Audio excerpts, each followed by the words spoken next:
Back. Back.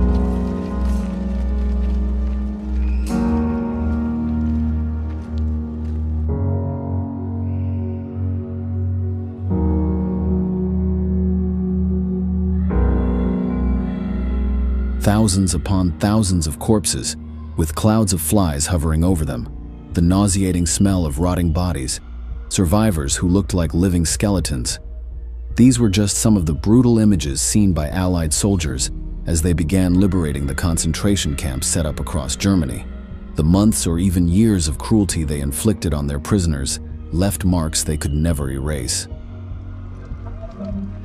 Люди, поможіть! Молим вас, поможете! Još je živ! Još ga možete spasiti!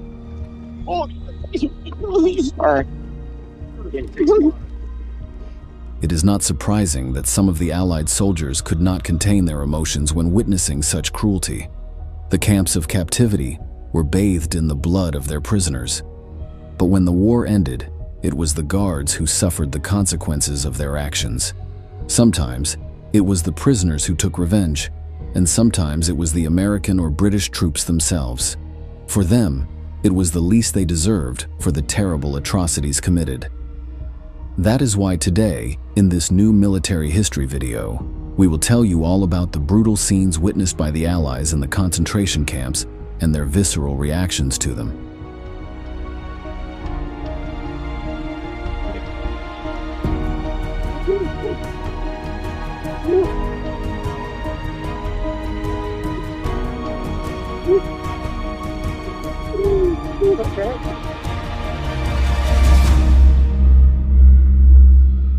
By mid-1944, it was clear that Germany was on the ropes. The Soviet Union's Red Army, after great and bloody victories on its own territory, was rapidly heading towards Berlin, killing every Nazi who crossed its path. Meanwhile, in the West, the Allies had succeeded in carrying out the brutal landing in Normandy and were also advancing at a good pace towards the heart of the Reich.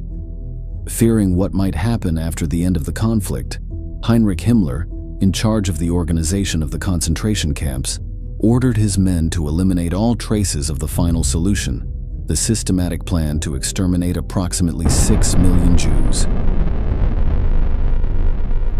La progresión de los ejércitos aliados por el oeste y de los soviéticos por el este propició que Himmler cerrase los campos, enviando a los deportados a horribles marchas de la muerte. Los presos estaban en la carretera, pero no tenían rumbo. Los nazis no tenían tiempo de gasear a la gente, así que los mataron de frío y hambre. Los que no podían seguir el ritmo de la marcha recibían un disparo en la cabeza. Adolf Hitler's enemies knew how sadistic and gruesome his men were. They had already found evidence of the Germans' massacres of civilians. But when they began to liberate territory previously occupied by the Germans, they witnessed their darkest crimes firsthand. The first concentration camp to be liberated was Majdanek, located in Poland, on July 22, 1944 by Soviet soldiers. It was established near the Lublin ghetto, where much of the area's Jewish population had been forced to live. When the Nazis needed labor for forced labor, they began bringing these people to the detention center, but the place was quickly turned into an extermination camp. Using 7 gas chambers, the Germans killed approximately 80,000 men, women, and children there.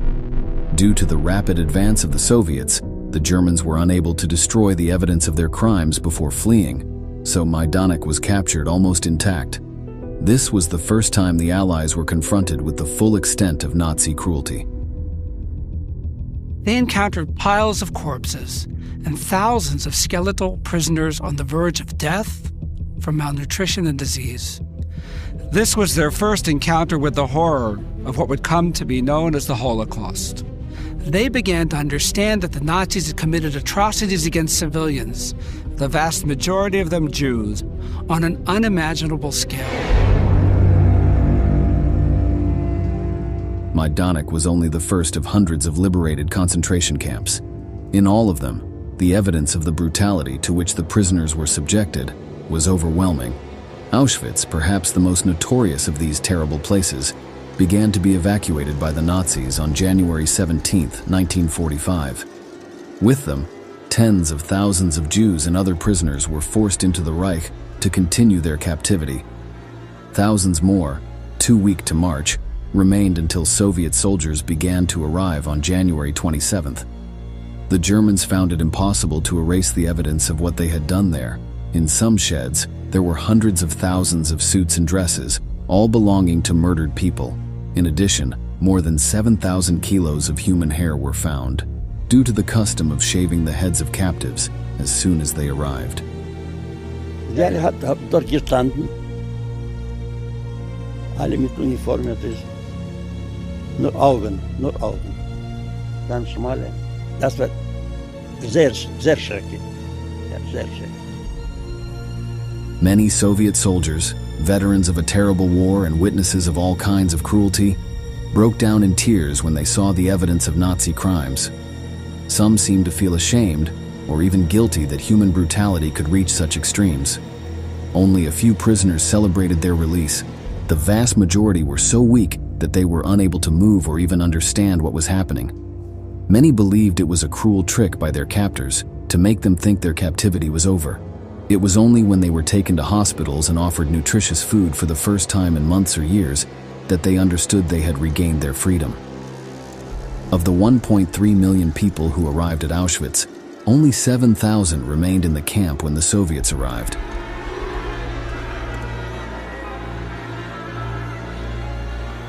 Although the Red Army soldiers shared their findings with the Western Allies, the latter would soon experience them for themselves. By April 1945, American and British fighters were deep inside German territory. The Nazis were constantly being forced back further and further towards Berlin. But as they moved towards their capital, they were also forced to abandon the concentration camps on German soil. On April 11th, American soldiers liberated Buchenwald. A resistance organization had taken control of the detention center earlier that day to prevent the last Nazi guards from committing atrocities against their prisoners before fleeing.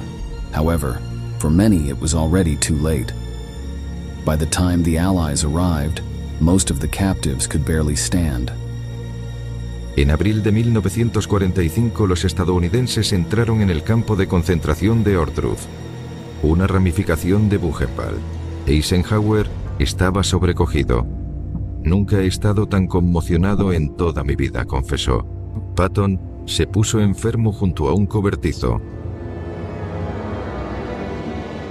The Allied generals had read the Soviet reports, but most of the lower-ranking soldiers had not expected the brutal images found in the camps. The Americans and British, many of them under the age of 20, could barely comprehend what they were seeing. The rumors they might have heard were nothing compared to what they were now witnessing. By the end of the war, there were so many corpses in these places that the guards had not even attempted to dispose of them, so they were left completely out in the open. These thousands of bodies bore the marks of the torture and hardship they were subjected to throughout their captivity. According to the testimonies of the liberators, the smell was the first thing perceived, even before seeing the prisoners. The years of overcrowding with almost no hygiene produced a stench that made many of the soldiers vomit upon entering the camps. The few survivors looked like skeletons due to lack of food, and thousands died after being released from the diseases they had contracted there. Typhus was one of the most common, which caused rashes all over the body, high fevers, and even delirium. Many of the infected, having such low defenses due to the inhumane conditions to which they were subjected, were never able to recover. Several of the camps had to be completely incinerated to prevent the spread of this and other diseases. Our medical battalions worked 2 days and nights binding wounds and giving medications. But for advanced cases of starvation and tuberculosis, there were often no cures. The survivors are shown being evacuated for treatment in Allied hospitals. In some cases, Allied soldiers could not contain their emotions provoked by the macabre scenes they witnessed. On April 29th, American troops advanced on Dachau, another of the concentration camps on German territory. The SS men in charge of security at the camp, upon learning that their enemies were nearby, began to destroy evidence of their crimes, but they were not fast enough. When they surrendered, there were still many signs of their sadistic behavior. Upon entering, The Americans found 39 wagons full of naked corpses, so thin that the bones could be seen beneath the skin. There were about 2,000 bodies there, some of them with signs that they had been recently murdered. For a group of Allied soldiers, this was too much. They needed revenge.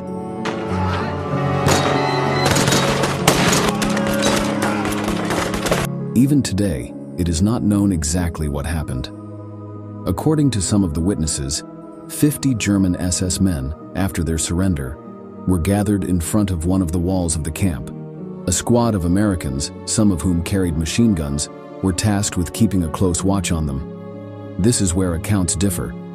Some sources stated that the prisoners tried to escape, so the soldiers opened fire.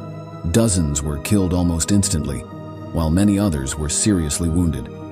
Following other accounts, however, we find a mass summary execution in retaliation for the atrocities committed at Dachau. Whatever the truth, between 35 and 50 Germans died after their surrender within the walls of the center of the camp. Many of those wounded by bullets never received medical attention and bled slowly to death in the snow. Didn't really feel good about what happened there. But also, I have to admit, I felt there was a certain amount of revenge. And in a way, I felt that even though these may not have been the men who perpetrated this sort of thing, at least you were paid back a little bit for these people, what happened to them. Dachau is perhaps the best-known case of a camp whose liberation turned bloody against its oppressors, but it was far from the only one. Mauthausen in Austria was one of the last detention centers to be reached by the Allies. It was between 3rd and 6th May, days after Adolf Hitler, seeing that the war was lost, decided to take his own life. This camp was one of the most brutal in all of Nazi Germany. The inhuman conditions to which its prisoners were subjected caused the death of more than 90,000 people, approximately half of those who set foot there. As in many other such prisons, the cause of the deaths were not only the German guards, but also the so-called capos. These were captives who collaborated with their captors in exchange for better living conditions, which meant supervising the rest of the prisoners and often also torturing them. Sometimes, they were even crueler than the Nazis.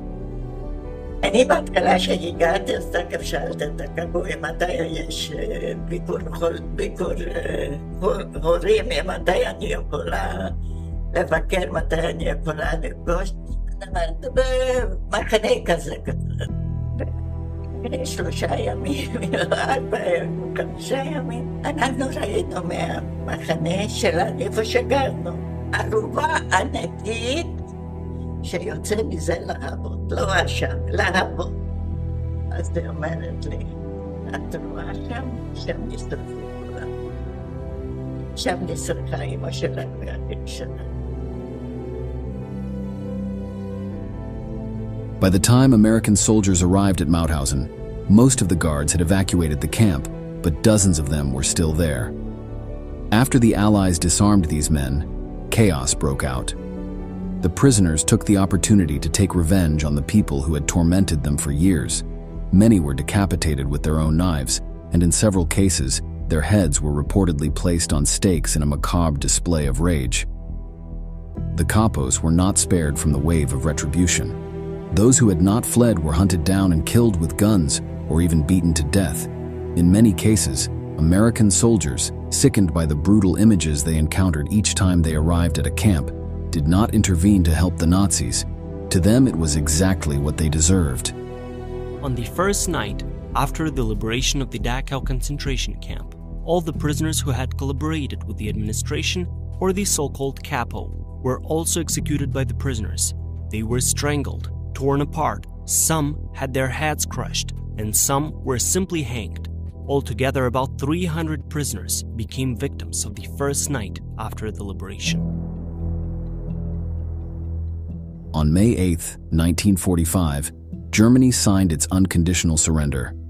World War II in Europe came to an end. By then, only a few concentration camps remained to be liberated. In these, the guards peacefully laid down their weapons and let their prisoners go.